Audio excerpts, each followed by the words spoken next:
I want you to see wetin this man dey talk. The truth is there. They talk about women waiting say na their right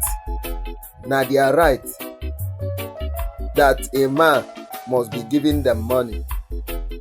The man is not more that a man will be working for a woman.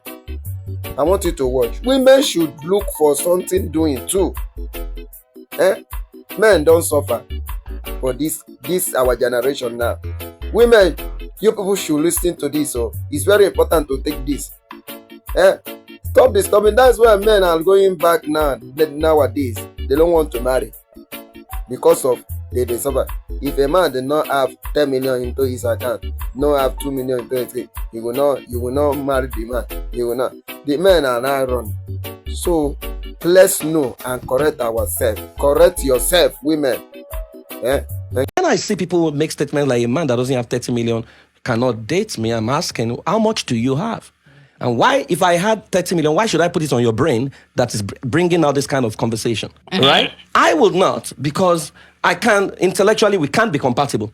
If we want to get to the marital table, you must be able to make your own money and feed your own self and an extra mouth before you show up at all. So you can't be showing up from a deficit point of view. Women are emotional, men are logical. That's not correct. Every human being has logic and emotion. The one you have utilized the most is the one that becomes pronounced. Dominant. Right? And so when people don't understand the basics of relationship, to say, I am going into marriage because I'm creating a new society, then you would think is all money. And that's why they get all money, they get them. It means, if you're even saying that 30 million, it means that a ritualist can actually get you. That's what it means. It means you have a price. Right? And so, before people get married, I always say that don't get married don't even ask anyone out without asking yourself out.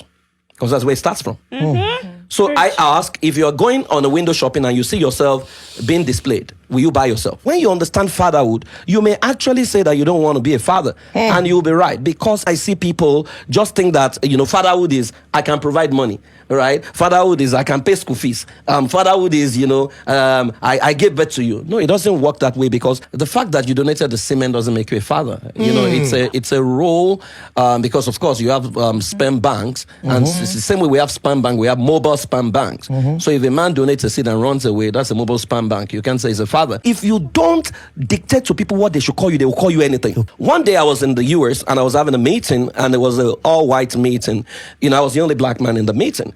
And then it was time for me to introduce myself, and someone just made a racial slur and said, "Black man, introduce yourself."